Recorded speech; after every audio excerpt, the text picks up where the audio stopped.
Hey you guys, welcome to video 2 of my DIY for Christmas. I have been working really hard on this and I honestly think that you're gonna like these DIYs. The first one I have been wanting to do for so long, for a couple of years now, and then the second one took me quite a while. So I hope that you like them and enjoy. I'll see you at the end. So what I'm trying to do is decorate this.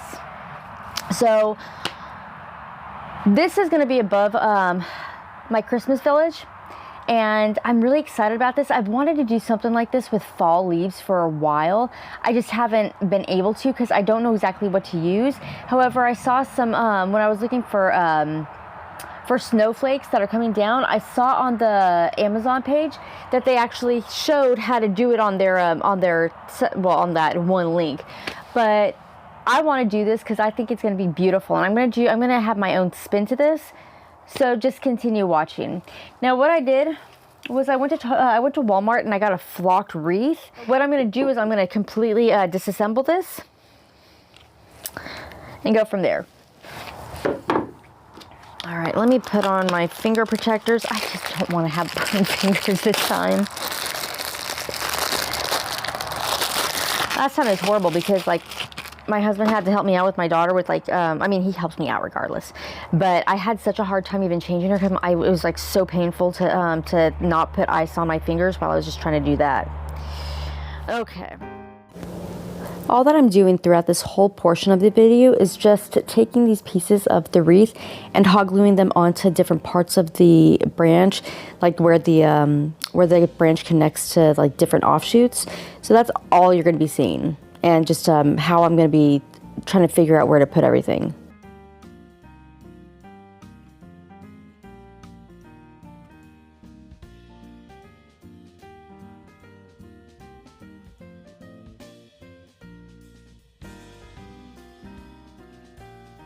I didn't want to put those just on the branch itself, the main part. I also wanted to put them on the offshoots. I don't remember what they're called, but just so it would be full and more lush like you would see outside on a tree.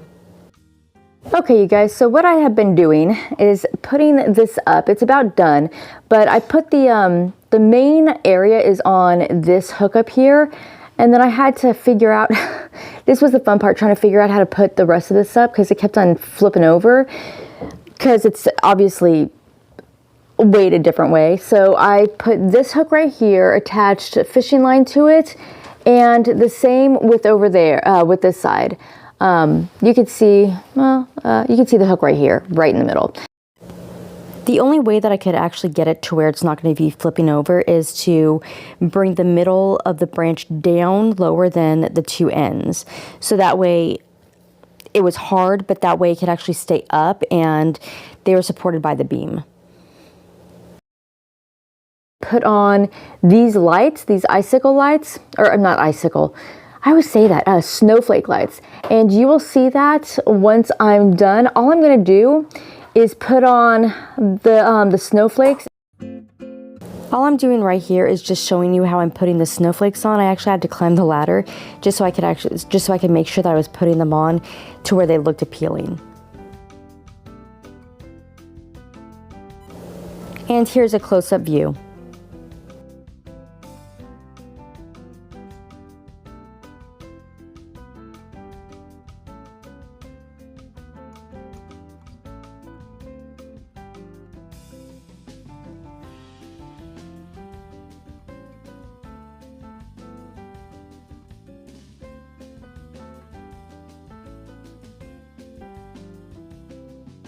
I know it's hard to see, but that's the Crayola air dry clay.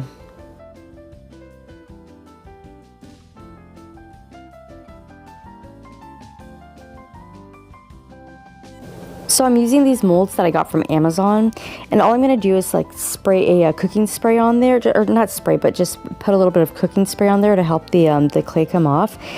And once I have the clay on there, I'm just going to use a little bit of the super glue and put it on a plastic ornament. I can't use glass because my daughter, it's better to use plastic with a 1-year-old. And I'm just going to put the super glue on there and apply the clay onto there.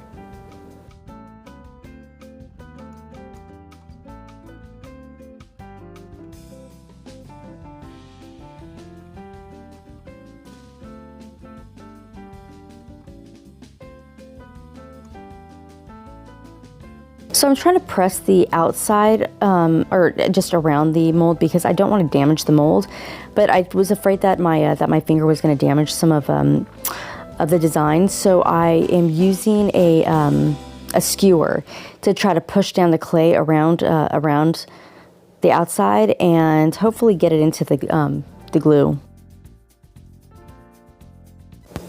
It's double-sided, so now I'm doing it to the other design on the back. So with the snowflake right there, I'm just pressing the clay up on the top to make sure that it is around the top part where the ornament hangs, so that way it blends better. I'm so sorry if that doesn't make sense. I'm not the best at explaining things.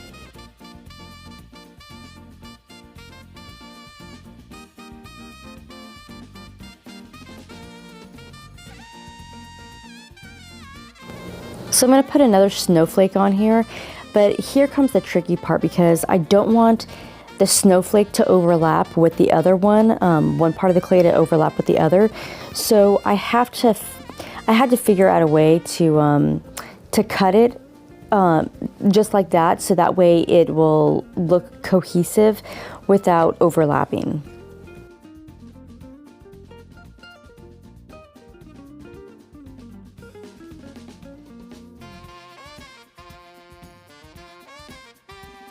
With this snowflake, I had to do the exact same thing. I just had to cut it on both sides instead of just one.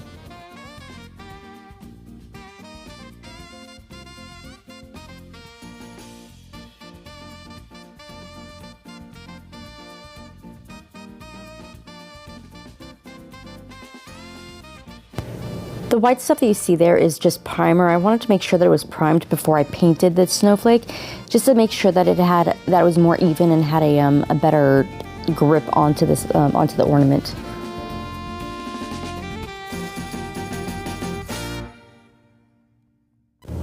I wanted to use a nice pretty green. I wanted to be a dark green so it would look more Victorian. I hope I did a good job, but you're seeing here that I'm trying to get into every single little bit of the crevice of the wreath on there and trying to make sure that that the whole ornament actually, that there aren't any spots on it. Okay, everybody. So it's very noisy because it's morning and we're on a main highway, so you're gonna hear a lot of cars.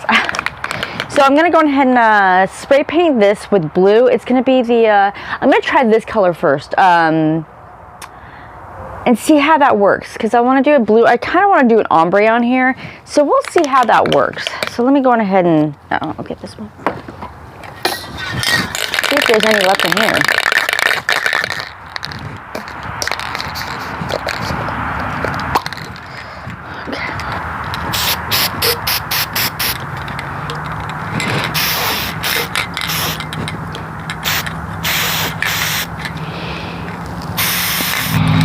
So we'll see how that turns out. So now that the paint is on here and this is completely dried, I want to do the ombre look. So what I'm going to do, try to figure out, let's try to do the Admiral Blue. Yep.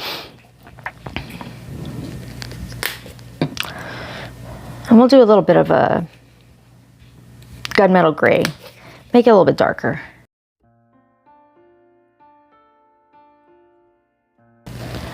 So all I'm going to do, just go around these areas.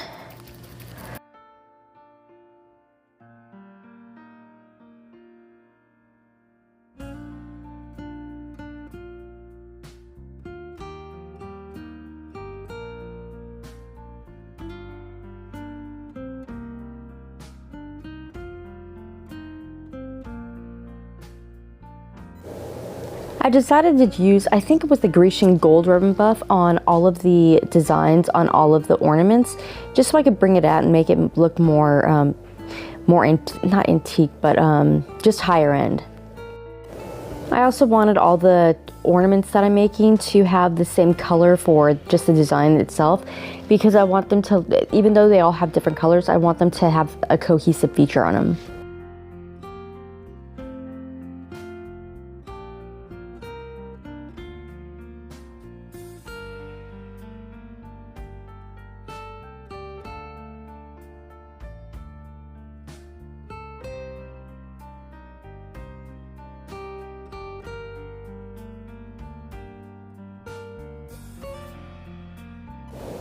I decided to go ahead and blot some gold paint onto it because I wanted it to have more features, not just bland color, even though it's a beautiful color.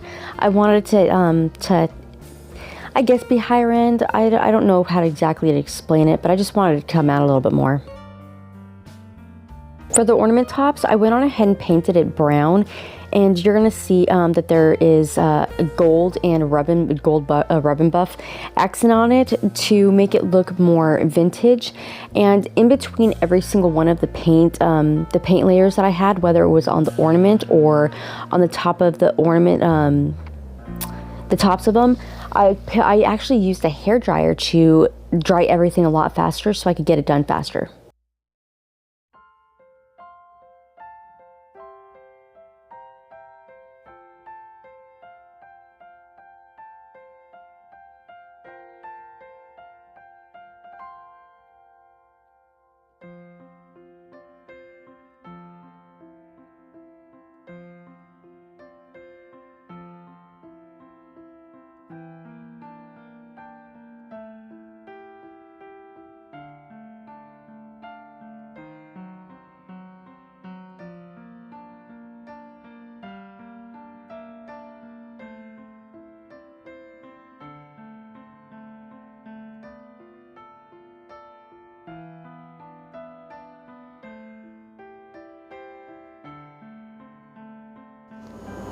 Well, you guys, I hope that you had a great time watching this and maybe even got inspiration for ideas of your own.